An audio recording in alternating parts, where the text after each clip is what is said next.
hip arthroplasty course by Conceptual Orthopedics. So this was a course which was in plan since about maybe I think last 12 months, 10 or 12 months since we had our core to CORA or the basic knee arthroplasty course. So since then this course was in demand, and this course is primarily designed to clear your basics about the hip arthroplasty. So we will start from basics and talk about the latest one.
Example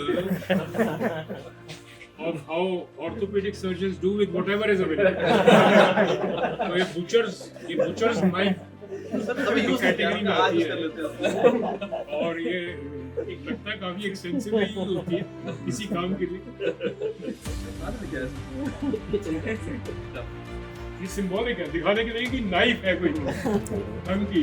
Thank you very much, all of you.